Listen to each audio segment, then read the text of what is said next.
और कट्टरपंथ की आग में एक बार फिर बांग्लादेश को धुआं धुआं कर दिया गया। कट्टरपंथियों की भीड़ ने ढाका सहित कई शहरों को जलाकर राख कर दिया, देख रहे हैं ना आप। लेकिन सबसे हैरान करने वाली घटना हिंदुओं पर अत्याचार किया दर्शकों। ढाका में यह है वो हिंदू, इसकी लिंचिंग की गई दर्शकों। सबसे पहले इसको बेरहमी से मारा गया, बीच शहर पहले तो लातों से पीटा गया, पीट पीट कर दीपू चंद्रा की हत्या कर दी गई दर्शकों। फिर कट्टरपंथियों ने हिंदू लड़के को शरिया कानून जैसी विभत्स सजा दी और बीच चौराहे पर दीपू चंद्रा को नग्न कर टांग दिया गया दर्शकों। शहर के चौराहे पर लटके दीपू को पेट्रोल डालकर आग लगा दी गई। आप सोचिए, यानी बांग्लादेश में सरेआम इंसानियत को कट्टरपंथियों ने जला दिया है। इस विभत्स नजारे को हजारों कट्टरपंथी देख रहे थे, अपने फोन में रिकॉर्ड कर रहे थे।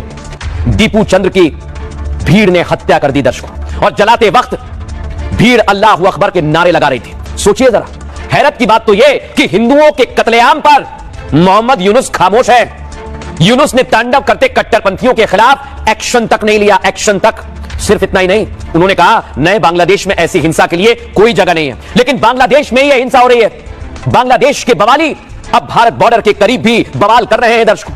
आपको सावधान रहना है, लिहाजा बॉर्डर पर बीएसएफ एक्टिव हो गई है और कट्टरपंथियों पर नजर रखी जा रही है। दूसरी तरफ पीएम मोदी का कल बंगाल दौरा भी बेहद अहम है, यानी यूनुस के कट्टरपंथियों के खिलाफ भारत का बिग प्लान रेडी है, और इसलिए बांग्लादेशी कट्टरपंथी अभी से कांपने लगे हैं। लेकिन दर्शकों, अगर हिंदुओं को नग्न कर पीटा जा रहा है, जलाया जा रहा है, तो यह कितना बड़ा खतरा है देश के लिए। सुनिए एक्सपर्ट क्या कह रहे हैं। It's very, very unfortunate what has happened. In fact, we have seen government advisors justify mob violence. They have justified the presence of mob. So, if you justify this, these people will get even more emboldened. And so, these are forces that have clearly been unleashed by the government, which is now not able to control them.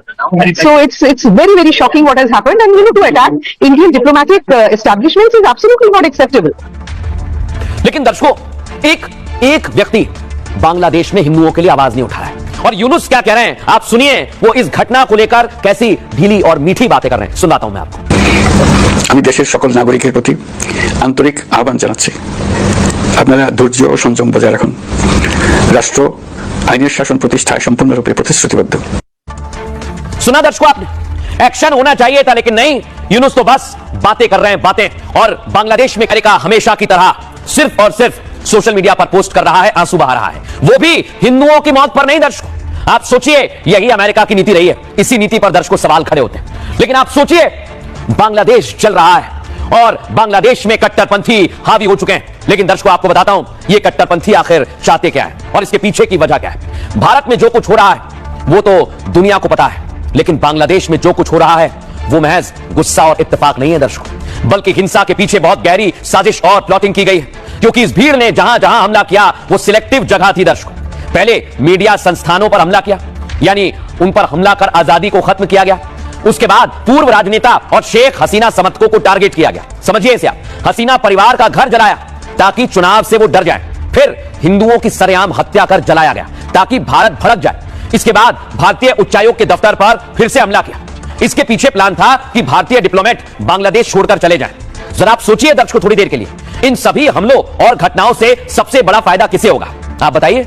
जाहिर सी बात है, भारत के खिलाफ आक्रोश से पाकिस्तान की पकड़ बढ़ेगी, और इसीलिए कट्टरपंथी सिलेक्टिव टारगेट्स पर ही हमला कर रहे हैं ताकि भारत के प्रो नेताओं और संस्थाओं के साथ लोगों को कमजोर किया जा सके। इसे समझिए, इसके पीछे पाकिस्तान है दर्शकों।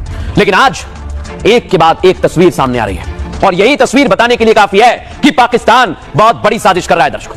और ये देख रहे हैं आप, यही है वो बांग्लादेश के मौलाना कट्टरपंथी जिहादी जो पाकिस्तान के आगे घुटनों के बल लेटे हुए हैं। सुनिए जरा इसे क्या कह रहा है भारत के खिलाफ।